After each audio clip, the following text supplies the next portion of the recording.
ফ্রিপিকের একদম মেইন ড্যাশবোর্ডে আসলে আপনি একটা ব্যানার দেখতে পারবেন, share your best recipe and get A bonus. কিভাবে আপনি বোনাস পাবেন, কি কি শর্ত প্রযোজ্য এবং আসলে আপনার এটা নিয়ে কাজ করা উচিত কিনা, এইসব বিষয়ে আজকে কথা বলবো। সো বিস্তারিত জানার জন্য আমরা যদি মোর ইনফোতে যাই, upload your countries most delicious recipes and get A bonus. So এটাতে বেসিক্যালি বলা হয়েছে যে আমাদের কান্ট্রিতে যে ভালো ভালো রেসিপিগুলো আছে সেগুলো নিয়ে কাজ করতে। বাট আমরা যদি আরেকটু দেখি, help us build a perfect menu by uploading your favorite foods from your country and get your reward. So পুরো কাহিনীটা যদি আমি আপনাদের একটু বুঝিয়ে বলার চেষ্টা করি, ফ্রিপিক রিসেন্টলি বুঝতে পারছে যে তাদের কিছু ক্যাটাগরিতে তাদের মার্কেটে ডিজাইন সংখ্যা কম, যেটা চাহিদা বেশি। সো তারা সকল কন্ট্রিবিউটরদের ইন্সপায়ার করতেছে এইসব ক্যাটাগরিতে ডিজাইন দেওয়ার, এবং যারা খুব সিরিয়াসভাবে এটা নিয়ে কাজ করবে তাদেরকে ফ্রিপিক থেকে কিছু এক্সট্রা বোনাস দেওয়া হবে।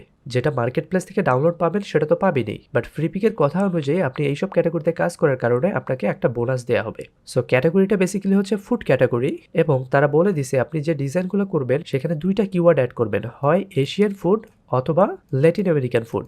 এই দুইটা টপিকে ফ্রিপিকে কন্টেন্টের অভাব আছে, কিন্তু ক্লায়েন্ট সংখ্যা অনেক বেশি। এই জন্য ফ্রিপিক চাচ্ছে যে আপনারা এই দুইটা ক্যাটাগরিতে ডিজাইন দেন। যারা ভেক্টর ডিজাইন করেন তারা যদি 80টা ফাইল অ্যাপ্রুভ করতে পারেন তাহলে আপনি 50 ইউরো বোনাস পাবেন। ফটো নিয়ে যে কাজ করে ফটোগ্রাফার, তারা যদি 200টা ফটো অ্যাপ্রুভ করাইতে পারে, শুধু আপলোড করলে হবে না, অ্যাপ্রুভ প্রোডাক্ট হতে হবে। 200টা ফটো যদি এই ক্যাটাগরি, এই দুইটা ক্যাটাগরি যে কোনো একটাতে বা দুইটা মিলে যদি হয়, তাহলে আপনি ফটোর জন্য 50 ইউরো বোনাস পাবেন। সেমভাবে পিএইচডির জন্য 60টা ফাইল অ্যাপ্রুভ করার মাধ্যমে আপনি 50 ইউরো বোনাস পাবেন। কিন্তু ডিজাইন আপলোড করার সময় অবশ্যই মেটাডাটা বা কিওয়ার্ড সেকশনে আপনাকে এই দুইটা কিওয়ার্ডের যে কোনো একটা অ্যাড করতে হবে। এখন এখানে কথা হচ্ছে, আপনি এশিয়ান ফুড যদি দেন সেখানে কিন্তু আপনি ল্যাটিন আমেরিকান ফুডের কিওয়ার্ড আবার অ্যাড করিয়েন না, তাহলে কিন্তু সেটা কাউন্টার নাও হতে পারে। যেটা এশিয়ান ফুড সেটার মধ্যে এশিয়ান ফুডের কিওয়ার্ড দিবেন, আর যেটা ল্যাটিন আমেরিকান ফুড সেটার কিওয়ার্ড সেকশনে আপনি ল্যাটিন আমেরিকান কিওয়ার্ড দিবেন। এখন কথা হচ্ছে, আপনি 80টা ফাইল সাবমিট করলেই যে বোনাসটা পাবেন ব্যাপারটা এমন না, এটার অনেকগুলো শর্ত আছে যেটা আমরা এখন দেখব। তার মধ্যে সবথেকে ইম্পর্টেন্ট হচ্ছে এটার একটা টাইম লাইন আছে। নভেম্বরের 22 থেকে ডিসেম্বরের 22 তারিখ পর্যন্ত এই এক মাসের মধ্যে আপনাকে 80টা ফাইল অ্যাপ্রুভ করাতে হবে এই ক্যাটাগরিতে, তাহলে বেসিক্যালি আপনি এই বোনাসটা পাবেন। এই এক মাসের পর যদি আপনি আপলোড করেন তাহলে কিন্তু সেটা কাউন্ট হবে না।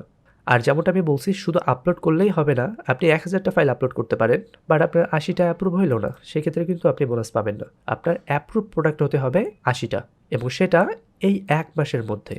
আর একটু নিচে আসলে এখানে টার্মস অ্যান্ড কন্ডিশন দেওয়া আছে, বাট তার আগে এখানে দেখেন, this document you can find most searched food by users and plan your content. ওরা আপনাকে একটা পিডিএফ দিয়ে দিয়েছে, আমি যদি এখানে দেখি।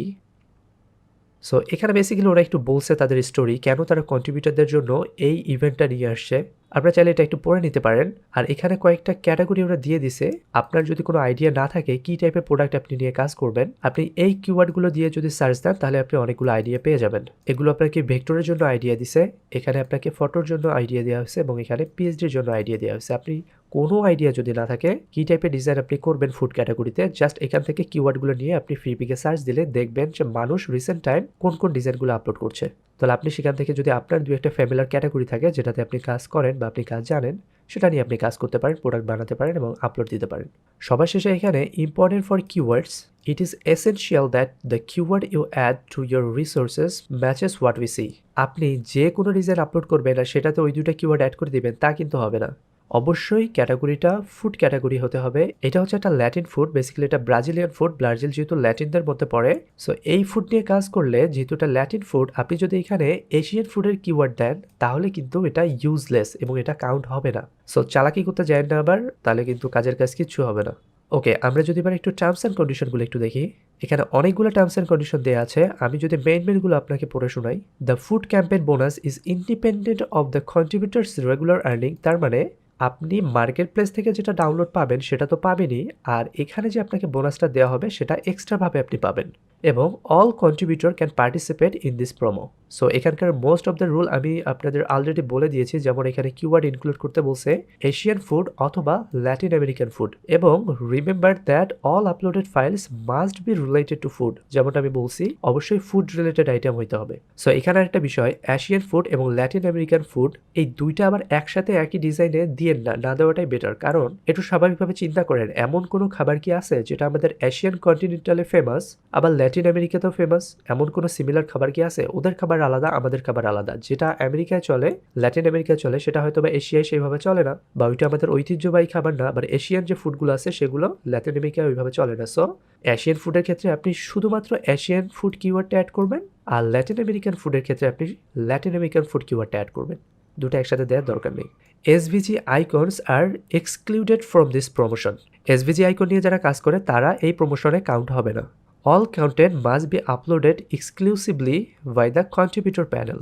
কন্ট্রিবিউটর প্যানেল থেকে আপনাকে আপলোড দিতে হবে। অনেকে হয়তো বা এফটিপি সার্ভার ইউজ করেন, এফটিপি সার্ভার দিয়ে আপলোড দিলে সেটা মেবি কাউন্ট হবে না। যদিও বা এফটিপি সার্ভার থেকে আপনি যে কোনো কিছু আপলোড দেন সেটা আপনার কন্ট্রিবিউটর প্যানেলেই আসে, এখান থেকে আপনাকে সাবমিট করতে হয়। বাট আমি বিষয়টা আসলে ক্লিয়ার না, যেহেতু ম্যানুয়ালি দিতে বলছে আপনারা কন্ট্রিবিউটর প্যানেল থেকেই আপলোড দেওয়ার চেষ্টা করবেন, যেভাবে সচরাচর রেগুলার আপনি আপলোড করেন। এখান থেকে যে আপলোডে ক্লিক করে আপনি এখান থেকে আপলোড দেবেন।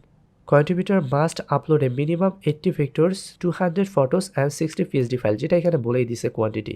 ভেক্টরের ক্ষেত্রে 80টা ভেক্টর ফাইল, ফটোর ক্ষেত্রে 200টা ফটো এবং পিএসডির ক্ষেত্রে 60টা ফাইল আপনাকে অ্যাপ্রুভ করাতে হবে। This promo is not cumulative. For example, if a contributor publishes 300 vectors, the bonus will be still 50 euros. এক কথায় আপনি যদি ভেক্টরের বোনাসটা একবার নিয়ে নেন, এরপরে আপনি হাজার হাজার ফাইল এই ক্যাটাগরিতে দিলেও আপনাকে সেকেন্ডবার এই বোনাসটা দেওয়া হবে না। আপনি যদি ভেক্টরের রিকোয়ারমেন্টটা কমপ্লিট করতে পারেন তাহলে আপনি একবার বোনাস পাবেন ভেক্টরের জন্য। এরপর আপনি পিএইচডিটা নিয়ে কাজ করতে পারেন তাহলে আপনি পিএইচডিটার জন্য একবার পাবেন, বাট ভেক্টরের জন্য একাধিকবার, পিএইচডির জন্য একাধিকবার এটা কখনো হবে না, জাস্ট একবার।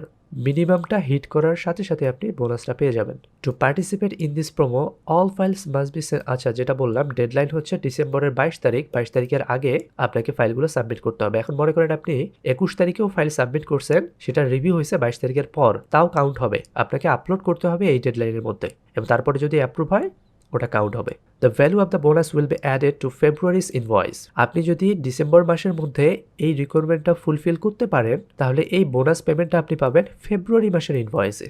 কারণ আপনারা অলরেডি যারা ফ্রিপিকে কাজ করেন তারা জানেন ওরা বেসিক্যালি 1 মাস পরে পেমেন্ট দিয়ে থাকে। মানে ডিসেম্বরেরটা আপনি জানুয়ারিতে পাবেন না, এটা পাবেন ফেব্রুয়ারিতে, 1 মাস ডিলে করে তারা। সো এই বোনাসটার ক্ষেত্রেও same. If 60 PSD files are sent and Freepik selected 50 of these, additional files can still be added.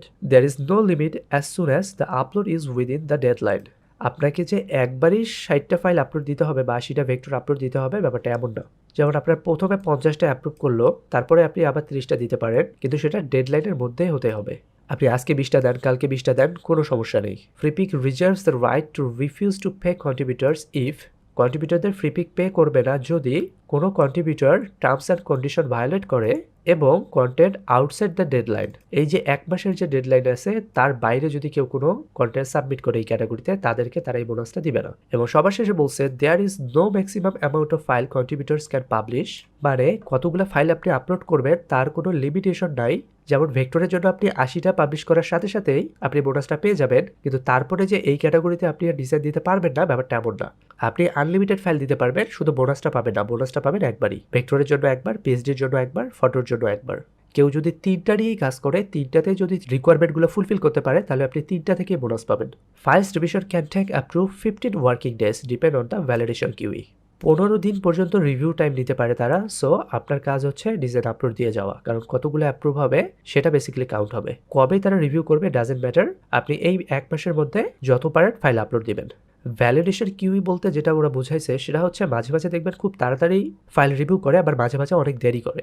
এটা বেসিক্যালি ডিপেন্ড করে ভ্যালিডেশন কিউইর উপর, মানে কতজন কন্ট্রিবিউটর কতগুলো ডিজাইন তাদের কাছে পাঠাইছে বা তাদেরকে কতগুলো ডিজাইন রিভিউ করতে হবে। মনে করেন এই সপ্তাহে তাদের কাছে 1 লাখ ডিজাইন জমা পড়ছে, তাহলে এটার জন্য যতটুকু সময় লাগবে পরের সপ্তাহে যদি 2 লাখ ডিজাইন তাদের রিভিউ করতে হয় তাহলে রিভিউ টাইমটা ডাবল হয়ে যাবে। বিষয়টা খুবই সিম্পল। এখন আপনার যদি কোনো আইডিয়া না থাকে যে আপনি কী টাইপের ডিজাইন করবেন ফুড আইটেম, তাহলে আপনি যেটা করতে পারেন সেটা হচ্ছে এখান থেকে, যেমন ধরেন আমি এশিয়ান ফুড এই কিওয়ার্ডটা যদি কপি করে যদি আমি ফ্রিপিকে এসে সার্চ দেই, আমি মনে করেন ভেক্টর ডিজাইন করবো, আমি শুধুমাত্র ভেক্টরগুলো দেখতে যাচ্ছি। সো আমি এখান থেকে ভেক্টর সিলেক্ট করে দিলাম এবং তারপর সার্চ। সো এখানে আপনি এশিয়ান ফুডের অনেক আইডিয়া পেয়ে যাবেন। এশিয়ান ফুডের ইলাস্ট্রেশনও হতে পারে, রেস্টুরেন্ট মেনুও হতে পারে, আবার দেখেন ব্যানারও হতে পারে, অনেক কিছু হতে পারে, আইকনও হতে পারে। সো এভাবে আপনি যে কোনো কিছু দিয়ে সার্চ দিয়ে সেখান থেকে আইডিয়া নিতে পারেন এবং আপনার রিলেটেড বা আপনি যেটাতে অভ্যস্ত সেই ক্যাটাগরিতে যদি কোনো আইডিয়া পান সেটা নিয়ে আপনি কাজ করতে পারেন।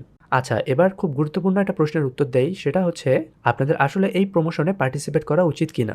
যদি আপনি অলরেডি কোনো একটা মিশনে থাকেন বা কোনো একটা টার্গেটে থাকেন, তাহলে আপনার এই প্রমোশনে পার্টিসিপেট করার দরকার নেই। মনে করেন আপনি সামনে একটা গোল আছে যেটা নিয়ে আপনি কাজ করছেন অলরেডি, যে আমি নেক্সট 3 মাস এই প্রোডাক্টটা নিয়ে কাজ করব, এতগুলো প্রোডাক্ট বানাবো, এবং আপনি অলরেডি কাজ শুরু করে দিয়েছেন, মাঝামাঝি একটা পর্যায়ে আছেন, তাহলে সেটা স্টপ করে এই প্রমোশনে পার্টিসিপেট করার কোনো দরকার নেই। তাহলে ওয়ার্ক ফ্লোটা নষ্ট হয়ে যাবে। আর যদি আপনার ওইরকম কোনো টার্গেট না থাকে, আপনি ডে টু ডে ডিজাইন করেন, তাহলে আপনি চাইলে পার্টিসিপেট করতে পারেন, যদি এটা আপনার কমফোর্টেবল এরিয়ার মধ্যে পড়ে বা আপনি স্বাচ্ছন্দ্য বোধ করেন। তবে আমার কাছে যেটা মনে হয়, আমি হলে যেটা করতাম, আমি যদি কাজ করতাম এই প্রমোশনে, তাহলে সেটা হয়তো বা বোনাসটা নেওয়ার জন্য কাজ করতাম না। আমি কাজ করতাম বেসিক্যালি, যেহেতু তারা একটা ইভেন্ট আনছে, একটা প্রমোশনাল ইভেন্ট নিয়ে আসছে, তার মানে এই ক্যাটাগরিতে তাদের যথেষ্ট চাহিদা আছে। সো ওই ট্রেন্ডটা ধরার জন্য, ওই গ্যাপটা পূরণ করার জন্য বা সেলস বাড়ানোর জন্য আমি কাজ করতাম। সো আশা করি আপনাদের সমস্ত কনফিউশন শেষ। ভিডিওটা এতক্ষণ দেখার জন্য ধন্যবাদ। See you on the next video. আল্লাহ হাফিজ।